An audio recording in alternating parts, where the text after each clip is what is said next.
The show focused on delivering beneficial information on everything to do with products and services that can improve your life. This is Experts on Call on AM 650. And welcome back to Key Pacific's Talk About Strata. I'm Sterling Fox, joined by my co-host Tony Giventu, Executive Director of the Condominium Homeowners Association of British Columbia, and our two guests in studio from Key Pacific, Dan O'Hearn, the President, and Vice President Barrett Hansen. And the program today, Tony, is dedicated to rentals in strata environments. It is, and it's kind of a complicated problem, especially for the property managers, because they have to rely on the information provided by the Strata Council and the owners to them to be able to administer the bylaws. And I think one of the biggest complications, and Dan and Barrett, you can certainly comment on this, but one of the biggest complications is just maintaining the inventory. How do you know who rents? What do they do? And I think a lot of strata corporations, a lot of strata councils just want to dump that responsibility onto the manager and just say, you take care of it. You know, we'll deal with the bylaw enforcement stuff, but right. How do you manage that? Well, I mean, it's difficult when people are being secretive because there's some people that aren't too sure, perhaps, whether the bylaw, they would be permitted. So they're going to put a tenant in anyway because they don't want to draw attention to themselves if they're even considering asking. So they may slip a tenant in there. They may feel that it's a family member, a brother or sister, so it's not really tenancy, which is incorrect. I mean, it's still forming a tenancy. It may be this absentee homestay arrangement where it's a roommate, but they're gone for prolonged periods. They've created a tenancy. So, and then you have tenants that maybe haven't filled out Form Ks, which is a requirement, and we're relying on that information to really know who the tenants are. So. That is the challenge in administering when people are being secretive and not complying, with the act. And even if they are allowed to rent, it certainly would benefit the corporation to know who the tenants are, who's actually occupying these spaces there, because we require that. If you're a homeowner and you're buying, you get this Form B. Right. You don't want to, and you think there's 20 rentals, and you find it's actually 3 times that amount. You feel like somebody hasn't complied with the requirements. So.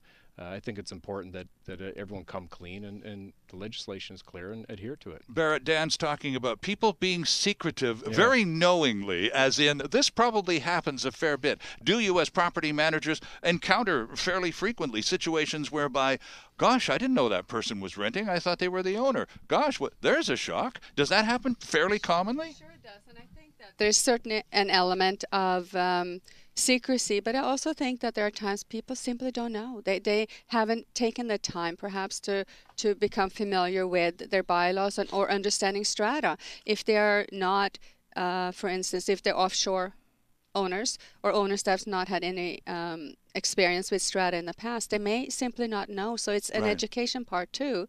And but that in the end of the day, as a managing agent for us, we can only base everything that we do on what we know. Right. And the same with council. They don't always know either. So it can be sometimes an administrative challenge to get an accurate number. So what happens, Tony, in the case, in this example that I was just talking with Barrett about, where a person kind of quietly sublets or rents their condo out without really telling many people, and surreptitiously move out, and new people move in, and Bob's your uncle, and off we go.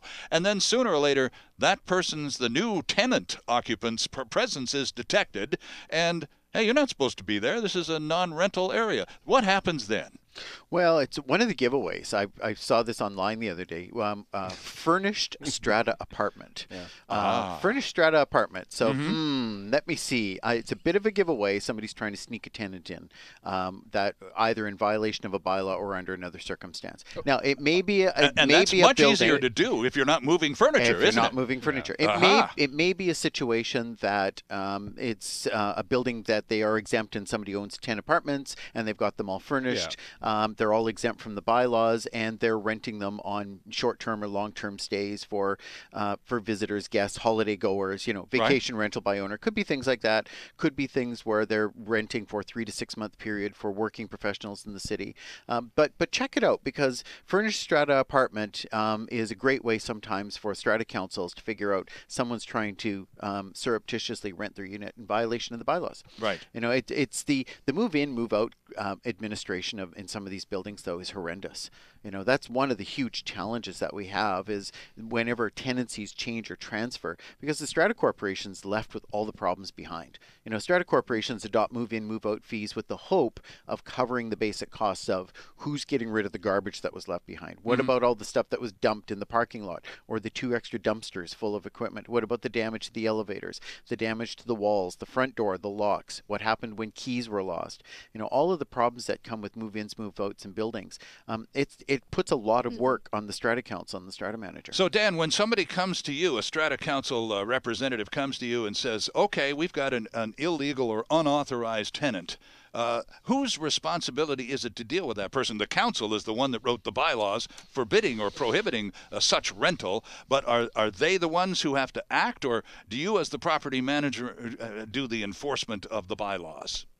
Well, I mean, we're going to do all the legwork, and we're going to take the direction from the council and the corporation. Certainly, the ultimate decisions on what's done and the process is approved through the council. So we're going to always respect that. But I think our knowledge and our expertise, we're bringing to the table some suggestions, right?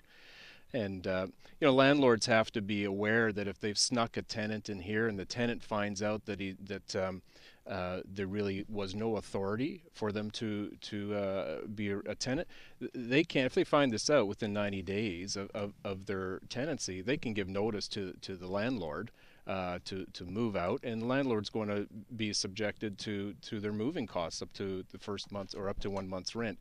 So the tenant is not at fault, and the tenant can break that lease. And I wouldn't be surprised if it hasn't happened a few times where, you know, guy moves in or people move into a strata, and, you know, absolutely all the people who own the place assured us that it's okay to rent. It's absolutely fine, no problem at all. They promised every way till Sunday that we'd be just fine. It's perfectly legal, and of course it isn't. And then you're stuck. You've moved. You've, in good faith, you've uprooted yourself in your life, and now you're in a place where you're not wanted, let alone allowed to be. So there you are, high and dry. Barrett, how do you deal with that as the tenant in this case? Now, Dan said you do have some recourse. Yes. You can get the person who conned you into accepting, into thinking the place was okay when it wasn't, to pay some of your moving expenses. Yes. Short of that, what other recourse is there? Well, it's again, anytime there's something that's going on in a strata corporation, I think they need to go and look at the bylaws and what the bylaws is. The bylaws is what governs the strata corporation. Right. But in a case of a tenant, it's unfortunate for a tenant because the tenant will be required to move out. Right. And so the only recourse they have is other than obviously to get from the landlord, they entitled to the up to 1 month's rent. As far as moving costs is concerned. But the sad part is the tenant is the one that is the loser in that picture. No question. Yeah.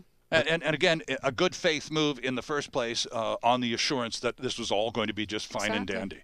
So, Tony, what about the owner of that unit that has essentially illegally tried to rent to someone else? And what sort of disciplinary action, if any, is taken against that person who tried to make a few bucks and buck the rules? Well, the landlord, owner of the unit, is going to be a violation of the rental bylaws, which, by the way, if the bylaws are amended properly, the penalty can be $500 every 7 days. Oh, okay. So they could be paying $2,000 a month in penalties. A violation of a rental bylaw is not grounds for the eviction of a tenant by the strata corporation. The strata corp, that's not part of the penalty. The penalty is not you have to evict the tenant. So in a lot of ways, the tenant's actually in the driver's seat. The landlord now is desperate to get this person out because they're paying pretty big fines. Sure, exactly. They're probably paying fines greater than what the rent is every month, right? Right. So they're going to be desperate to get the tenant out. So the tenant is very much at the benefit of being able to negotiate with the landlord now.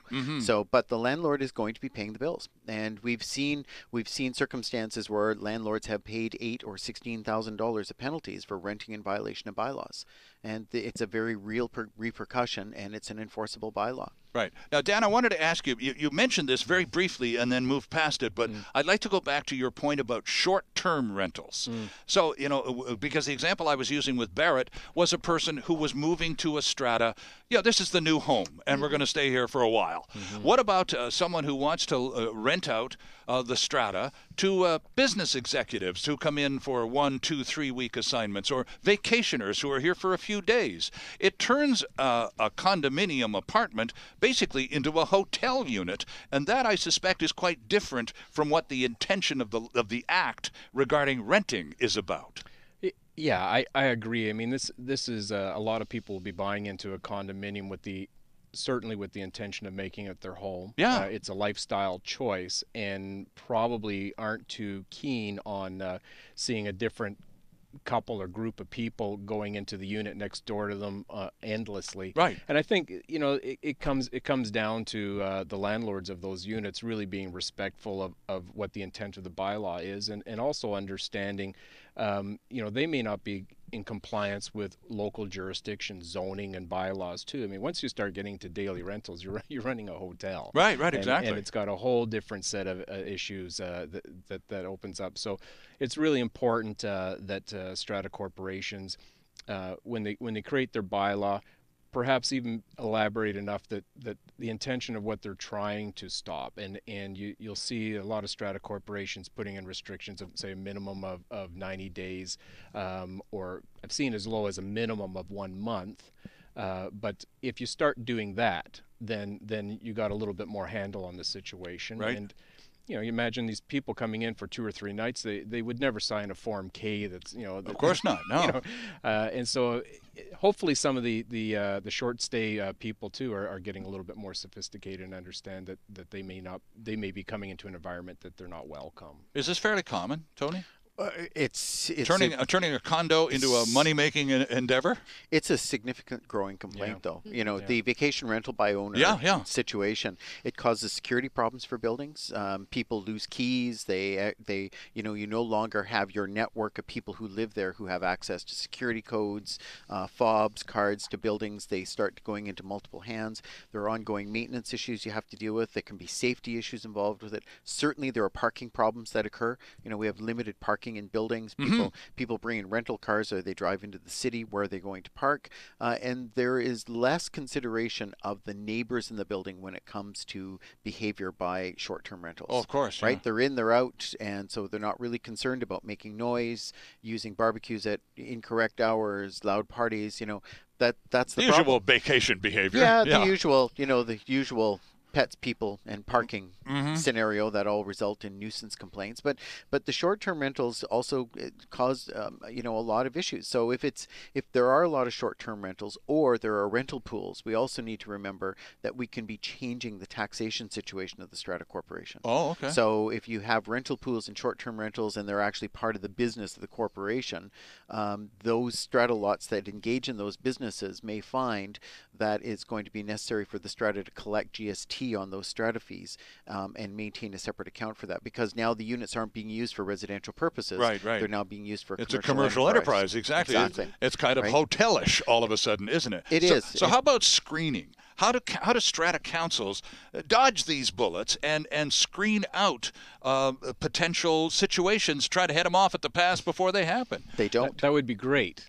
That would be great. Well, you'd almost want, at the very least, a criminal record check sometimes, but it doesn't happen.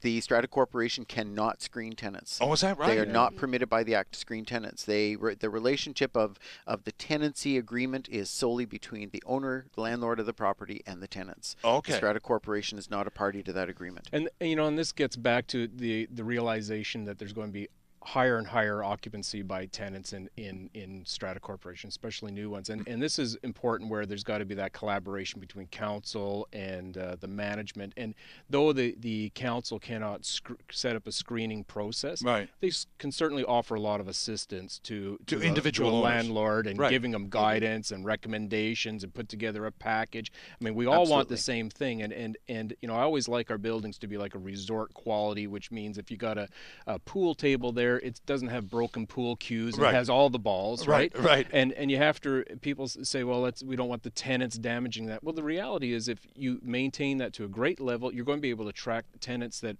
want that and will pay a premium for rent. And you want to be in a building that is so desirable, people will pay a premium for rent. And this is all part of building maintenance and helping you're working with your management company and your landlords to accept and embrace the tenancy and bring them into the community, because you're going to have to. At CHOA, how much of your time do you spend on a weekly basis, Tony, dealing with landlord tenancy issues within strata environments? Is it a biggie? It's a significant part of the work. You know, you'd be surprised how many info packs and how many times the information guides on rentals and rental relationships and rentals and insurance are downloaded on a daily basis. Okay. So it's a significant issue, and Dan has exactly the right answer. The Strata Council needs to provide landlords with all the information they need so they can do things like tenant verification services, and they can screen their tenants, and they know what the relationships are, how they book use of facilities for move-ins, move-outs. They know what the cost of those things are going to be, and the sequence is clearly laid out so that there aren't any surprises. Well, and I suppose too, Dan, if all of these protocols are followed, and the owner of the condo is given all of these directions and guidelines and so on, and then even though the council, as you say, isn't allowed to screen anyone, the landlord certainly can, yes, based on the recommendations or guidelines presented by council. So if after all of that learning process and apparently screening process takes place, and you still have conflict issues, Tony, it's definitely between the landlord and the tenant. Where does the council come in, if at all? Well, if you have conflict issues though with a tenant, for example, bylaw violations, they're almost always nuisance related, Okay. noise, something like that. When those issues occur, the tenant and the landlord, the owner of the property, are engaged jointly. You don't deal with just the tenant as the Strata Council. You're dealing with the landlord as well. So when people get notice of a bylaw complaint, it goes to the landlord, it goes to the tenant. I see, okay. And they're both brought into the relationship. And if the tenant basically is non-responsive and the Strata continues to fine, and the landlord is ultimately going to be paying the bills for it and paying the costs for the eviction and the damages and all the related problems and all the fines and penalties. Sure. And it's an interesting phenomena, though. But as you were talking about the relationship of tenants and buildings and about quality buildings, there are a lot of buildings out there that have absolutely no rental bylaws whatsoever. They don't restrict or prohibit rentals. But you look at the trend, the buildings that are very well maintained, that have good security, that have good operations, they don't have high tenancy rates. People want to live in these buildings. They're good, attractive communities to live in. But we also have buildings that have a lot of tenants that are also excellent communities. Right. They're well run, they're well administered. So a lot of it comes down to the organization of the Strata Council and the property manager. Yeah. And if you're well managed and you administer your property well, it doesn't matter whether you have tenants or not. You're going to have a great investment. Well, I think, and just as we take the break here, Dan, further to your opening point of this conversation, with respect to renters, there's a bit of destigmatization that needs to take place here. Renters get a bad rap in a lot of scenarios, and for good reason. One bad tenant one bad apple, the old cliche, does apply. But renters aren't all bad apples. No. And many are incredibly conscientious, upstanding people. So I think it's important to clarify that as well. Yeah, absolutely. All right, let's take a quick break, and we'll come back with lots more on Key Pacific's Talk About Strata on AM 650. Delivering relevant and beneficial consumer information. This is Experts on Call. And there's more still ahead on AM 650.